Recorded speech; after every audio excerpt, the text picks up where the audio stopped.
विद्यार्थी मित्रांनो, आज आपण प्रकरण क्रमांक 14 बँक व सरळ व्याज या प्रकरणाचा सराव संच 35 अभ्यासणार आहोत।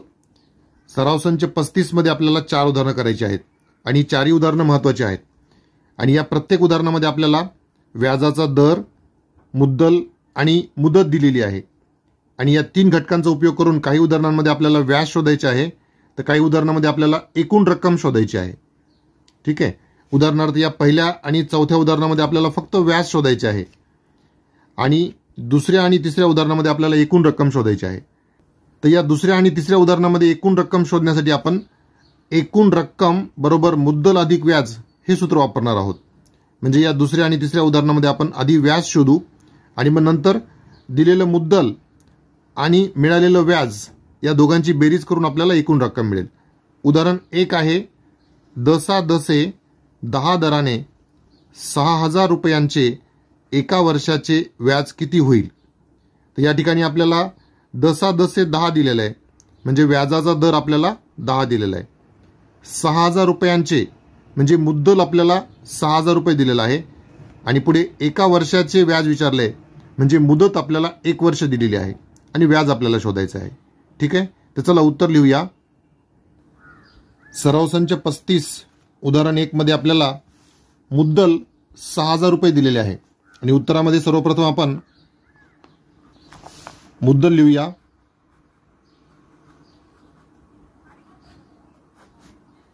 रुपये 6000, त्यानंतर व्याजाचा दर 10,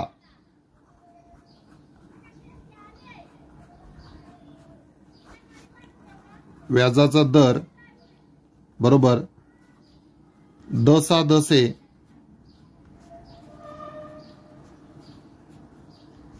10।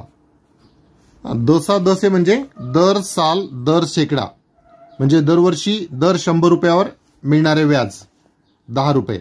100 रुपयावर मिळणारे व्याज 10 रुपये असा या दसा दसेचा अर्थ आहे। आणि त्यानंतर एका वर्षाचे म्हणजे मुदत बरोबर 1 वर्ष। ठीक आहे, आणि आपल्याला एका वर्षाचे व्याज किती असं आपल्याला विचारले, व्याज शोधायचे, तर त्या ठिकाणी आपण लिहून ठेवूया व्याज बरोबर प्रश्नचिन्ह।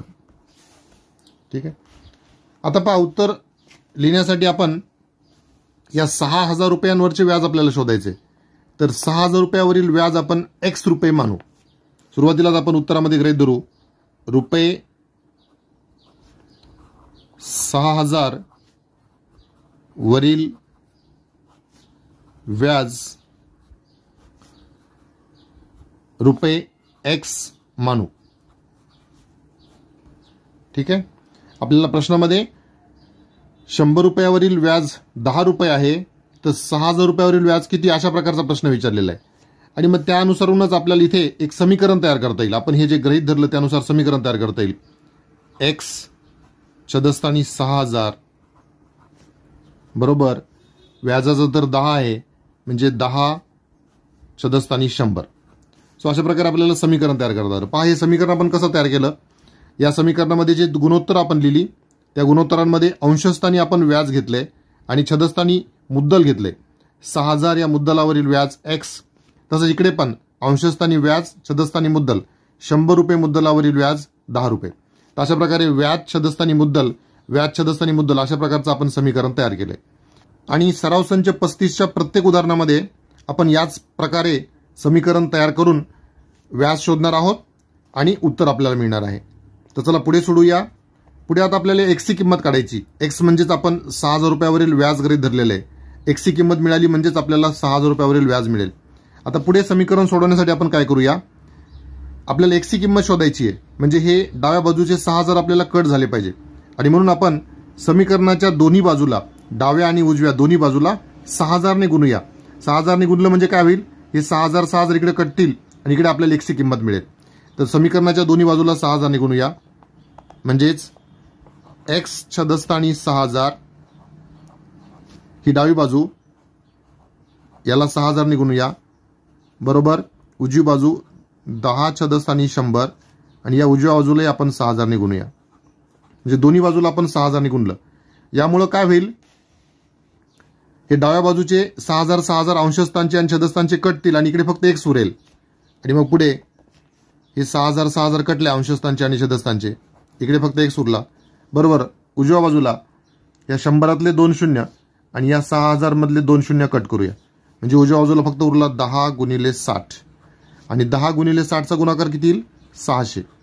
म्हणजेच x ची किंमत आपल्याला 600 रुपये आली. म्हणजेच या 6000 रुपयावरील व्याज आपल्याला x म्हणजेच 600 रुपये मिळालं. आणि म्हणून शेवटी आपल्याला उत्तर लिहिता येईल, एका वर्षाचे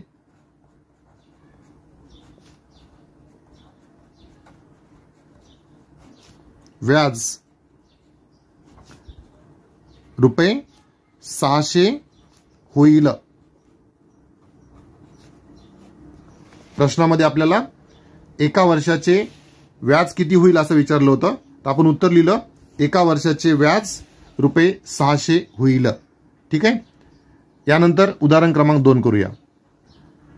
प्रश्न 2 आहे, महेशने 8650 रुपये दसादसे 6 दराने एका वर्षासाठी बँकेत ठेवले, तर 1 वर्षानंतर महेशला एकूण किती रुपये मिळतील.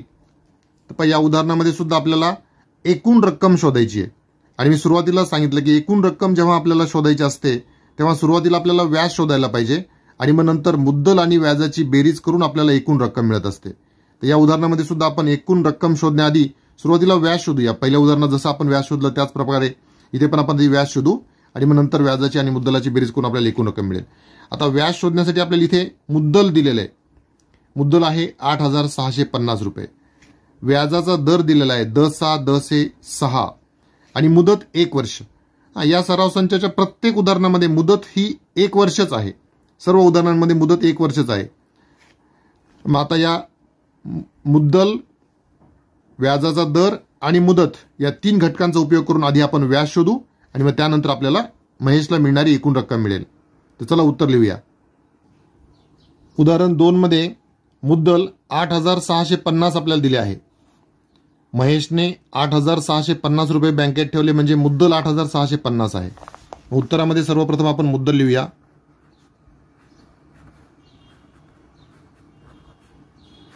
मुद्दल बरोबर रुपये 8650. त्यानंतर व्याजाचा दर 10/10/6 आहे. व्याजाचा दर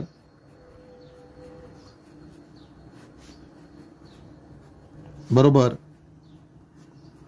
10/10/6 म्हणजे दर साल दर शेकड्यावर मिळणारे व्याज म्हणजे 100 रुपयावर मिळणारे व्याज आणि मुदत 1 वर्ष आहे.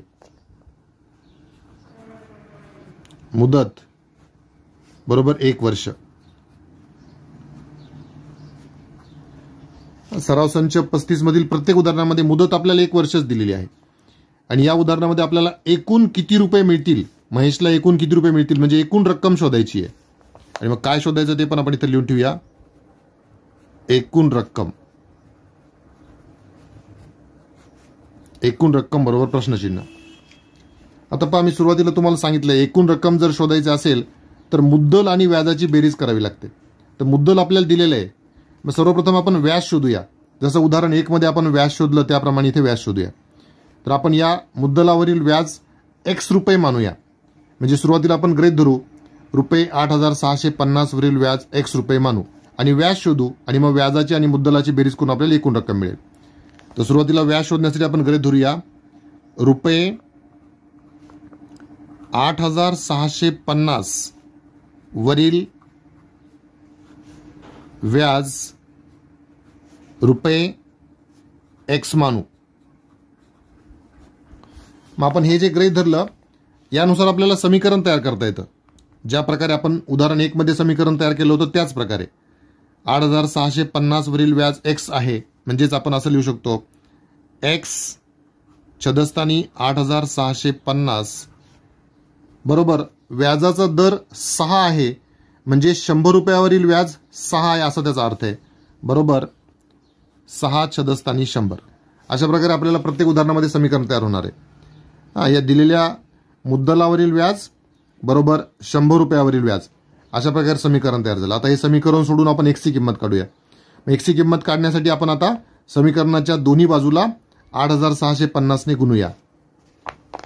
म्हणजेच पुढच्या स्टेपमध्ये आपल्याला मिळेल एक्स छदस्थानी 8650 गुणिले 8650 बरोबर ही उजवी बाजू 6 छदस्थानी 100 गुणिले 8650. म्हणजे समीकरणाच्या दोन्ही बाजूला आपण 8650 ने गुणतोय. याचा फायदा काय होईल? हे 8650 8650 कटतील, हे अंशातले आणि छेदातले, आणि मग इकडे डाव्या बाजूला फक्त एक्स उरतील. एक्स बरोबर इकडे उजव्या बाजूला इथला एक शून्य आणि या अंशातला एक शून्य आपल्याला कट करता येईल. त्यानंतर या 6ला आणि 10ला आपल्याला 2 ने भाग देता येईल. 2 6 2 5 10. त्यानंतर या 5 ने 865ला भाग देता येईल. इथे 5 1 5, इकडे 5 1 5, 8तून 5 गेल्यावर इथे 3 उरले, 36 झाले. 5 7 35, मग 36 मधून 35 गेल्यावर पुन्हा 1 उरला, म्हणजे इथे 15 झाले, आणि 5 3 15. म्हणजेच मग आता उजव्या बाजूला काय काय उरलं? 3 गुणिले 173, आणि याचा गुणाकार 3 3 9, 3 7 21, 21ला 1, हातच्या आले 2, 3 1 3, आणि हातच्या आलेले 2, 3 2 5 रुपये 519. हे आपल्याला व्याज मिळालं. आपण इथे लिहूया. म्हणून व्याज बरोबर रुपये 519. ठीक आहे. आता आपल्याला एकूण रक्कम शोधायची आहे. महेशला मिळणारी एकूण रक्कम शोधण्यासाठी काय करायचं असतं? या मुद्दलामध्ये हे व्याज मिळवायचं असतं. आणि मग शेवटी आपण सूत्र लिहूया. एकूण रक्कम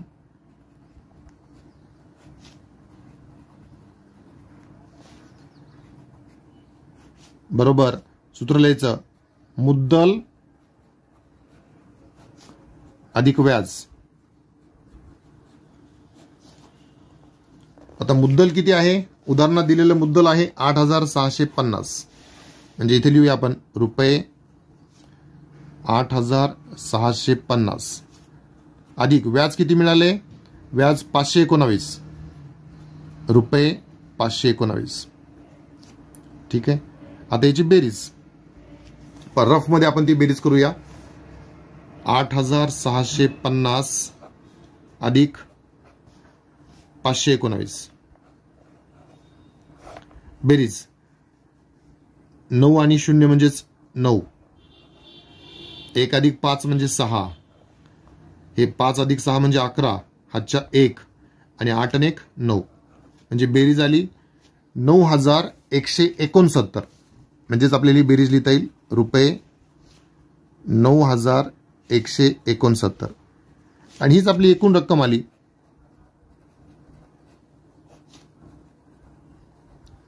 एकूण रक्कम. आणि हेच आपल्याला शोधायचं होतं. आपल्याला काय शोधायला सांगितलं होतं? महेशला एकूण किती रुपये मिळतील. तर आपल्याला शेवटी उत्तर काय लिहिता येईल? महेशला एकूण 9169 रुपये मिळतील. आणि म्हणून शेवटी आपण उत्तर लिहूया. महेशला एकूण रुपये 9169 मिळतील.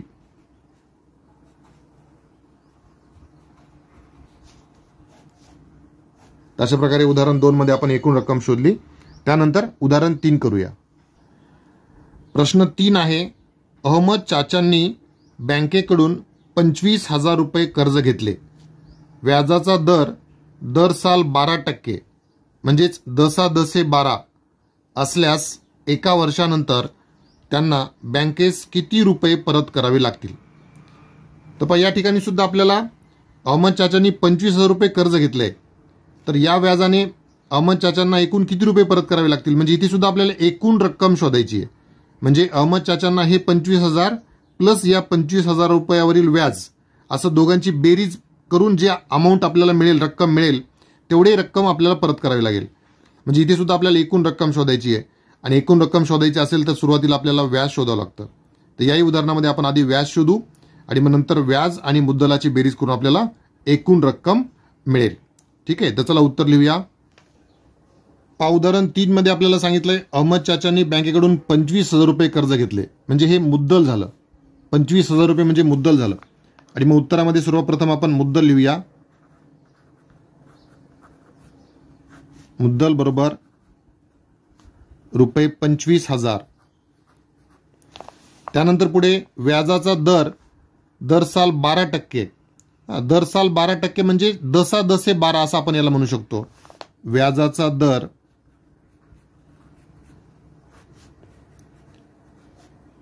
प्रत्येक उदाहरणात आपण जसा लिहितो त्याप्रमाणे लिहूया. दसा दसे दर साल दर शेकडा 12 म्हणजे 100 रुपयावर होणारे व्याज 12.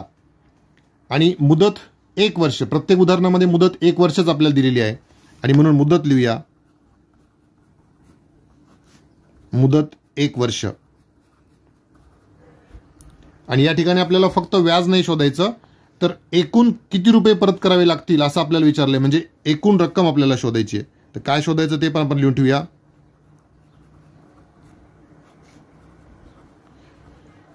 एकूण रक्कम आपल्याला शोधायची आहे. एकूण रक्कम बरोबर प्रश्नचिन्ह. तर सुरुवातीला व्याज शोधूया. आता व्याज कसं शोधायचं असतं.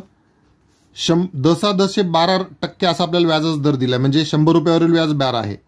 तर 25,000 रुपयावरील व्याज किती अशा प्रकारे आपल्याला शोधायचं. तर या 25,000 रुपयावरील व्याज आपण x रुपये मानू. म्हणजे सुरुवातीला आपण गृहीत धरूया रुपये 25,000 वरील व्याज रुपये x मानू. प्रत्येक उदाहरणामध्ये आपण ज्या पद्धतीने सुरुवातीला लिहितो त्याच पद्धतीचं वाक्य आपण इथं पण लिहिलं. रुपये 25,000 वरील व्याज x मानू. आणि मग यावरून आपल्याला समीकरण लिहिता येतं. हे x रुपये जे व्याज आहे ते 25,000 वरील आहे, म्हणजेच आपल्याला समीकरणामध्ये डाव्या बाजू लिहिता येतं x छदस्थानी 25,000. 25,000 रुपयावरील व्याज बरोबर उजव्या बाजूला आपल्याला 100 रुपयावरील व्याज लिहिता येतं. आता व्याजाचा दर 12% आहे दसा दसे, म्हणजे 100 रुपयावरील व्याज किती 12 रुपये. अशा प्रकारे डाव्या बाजूला मुद्दलावरील व्याज आणि उजव्या बाजूला 100 रुपयावरील व्याज अशा प्रकारे आपल्याला समीकरण मिळतं प्रत्येक उदाहरणामध्ये. आता हे सोडून आपल्याला x ची किंमत मिळेल. x ची किंमत मिळण्यासाठी आपण काय करूया, दोन्ही बाजूला 25,000 ने गुणूया. म्हणजे हे 25,000 कटतात आणि x ची किंमत मिळते. मग दोन्ही बाजूला आपण 25,000 ने गुणूया. x छदस्थानी 25,000 गुणिले 25,000 बरोबर ही उजवी बाजू 12 छदस्थानी 100 गुणिले 25,000. तर डाव्या आणि उजव्या दोन्ही बाजूंना आपण 25,000 ने गुणलं. आता डाव्या बाजूला हे कटतील, अंशातले 25,000 आणि छेदातले 25,000. आणि मग इकडे काय उरेल फक्त x बरोबर. इकडे थोडं सरळ रूप देऊया. हे 100रातले 2 शून्य आणि 25,000रातले 2 शून्य कटतील. मग काय उरलं 12 गुणिले हे 250 उरले फक्त. मग त्याचा गुणाकार 12 ने शून्याला गुणलं तर 0. 12 शून्य 0. 12 पंचे 60. 60ला 0. हातचे आपण 6 लिहूया. आणि हे 12 दुनी 24. 24 आणि हातचे आलेले 6 30. म्हणजे ज्या दोन संख्यांचा गुणाकार आला 3,000 रुपये 3,000. x ची किंमत 3,000 आली, म्हणजेच आपल्याला व्याज मिळालं. म्हणजेच आपण लिहू शकतो पुढच्या स्टेपमध्ये व्याज बरोबर रुपये 3,000. आता आपल्याला एकूण रक्कम शोधायची आहे.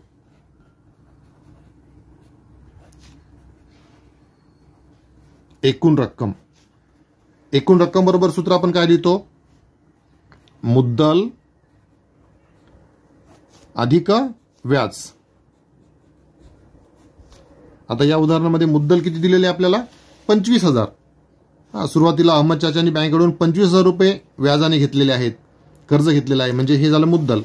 मग मुद्दल रुपये 25,000 आणि त्यावर अहमद चाचांना व्याज द्यावं लागणार आहे. किती व्याज द्यावं लागणार आहे 3,000. तसं व्याज आणि मुद्दल मिळून एकूण किती रक्कम त्यांना परत करावी लागणार आहे 25,000 अधिक 3,000 म्हणजे 28,000 रुपये. 28,000. तर ही आली एकूण रक्कम.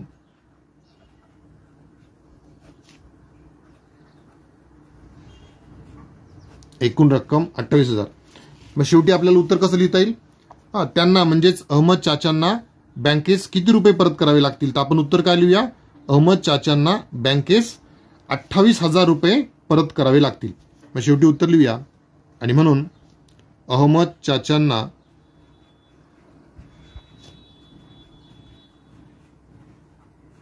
चाचांना बँकेस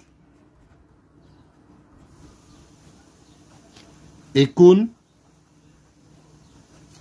रुपये 28,000 परत करावे लागतील.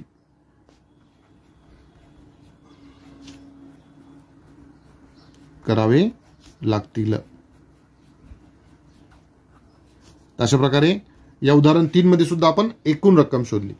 यानंतर शेवटचं उदाहरण क्रमांक 4 करूया. उदाहरण 4 आहे, शेततळे तयार करण्यासाठी किसनरावांनी बँकेकडून रुपये 35,250 दशांश 6 दराने 1 वर्षासाठी घेतले, तर त्यांना वर्षाखेरीस बँकेस किती रुपये व्याज द्यावे लागेल?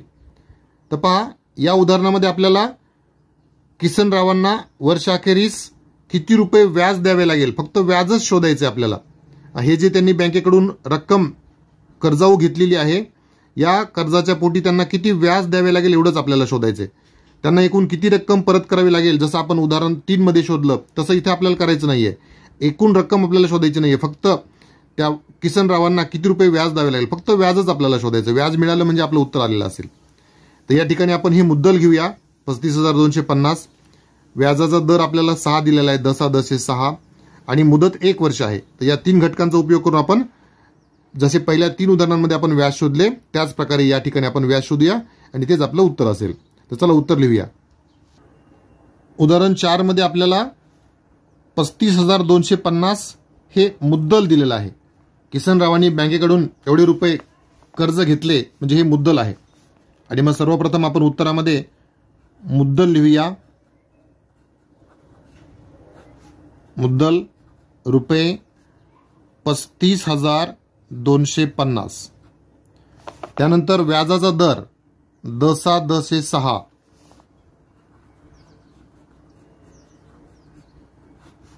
व्याजाचा दर बरोबर दर साल दर शेकडा 6, म्हणजे 100 रुपयावर द्यावे लागणारे व्याज 6 रुपये. आणि मुदत 1 वर्ष. मुदत बरोबर 1 वर्ष. आणि या उदाहरणामध्ये आपल्याला फक्त किती व्याज द्यावे लागेल एवढे शोधायचे, फक्त व्याजच शोधायचे, एकूण रक्कम शोधायची नाहीये. आणि म्हणून आपण इथे प्रश्नचिन्ह लिहूया व्याज. ठीक आहे. आता नेहमीप्रमाणे आपण हे जे दिलेलं मुद्दल आहे या मुद्दलावरील व्याज x रुपये मानू. ठीक आहे. आणि मग आपण सुरुवातीला गृहीत धरूया रुपये 35,250 वरील व्याज रुपये x मानू. ज्याप्रमाणे आपण प्रत्येक उदाहरणामध्ये गृहीत धरतो त्याप्रमाणे आपण इथे गृहीत धरलं. आणि मग आता यावरून आपल्याला समीकरण लिहिता येतं.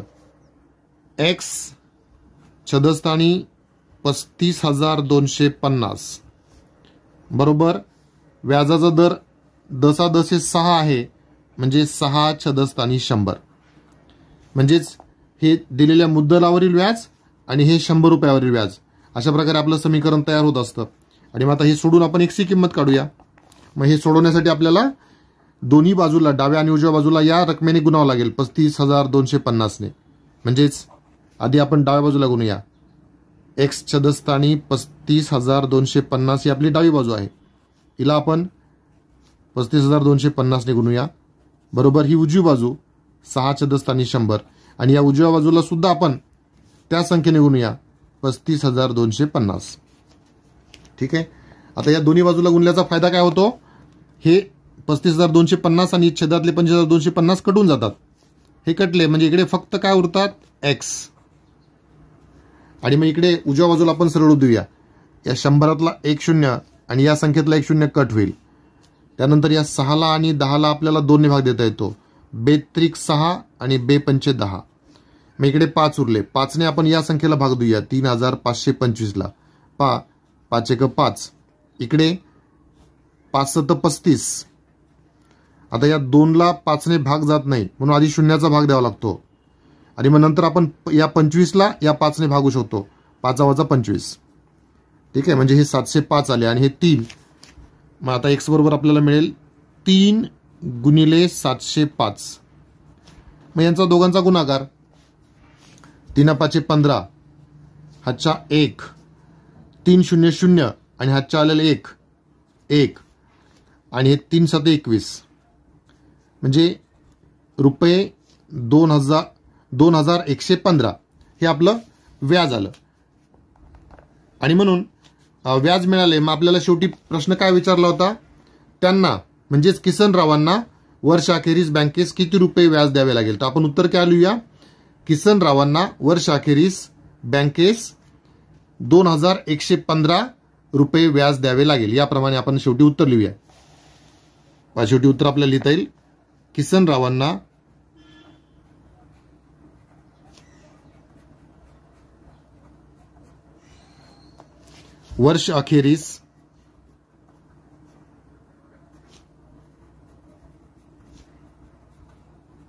वर्षाखेरीस बँकेस रुपये 2115 व्याज द्यावे लागेल.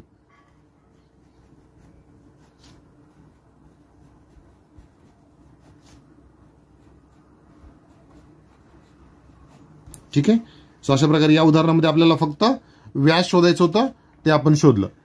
यासोबतच आपला प्रकरण क्रमांक 14 बँक व सरळ व्याज या प्रकरणाचा सराव संच 35 पूर्ण झाला. यानंतर पुढच्या लेक्चरमध्ये आपण सराव संच 36 चा अभ्यास करूया. थँक्यू.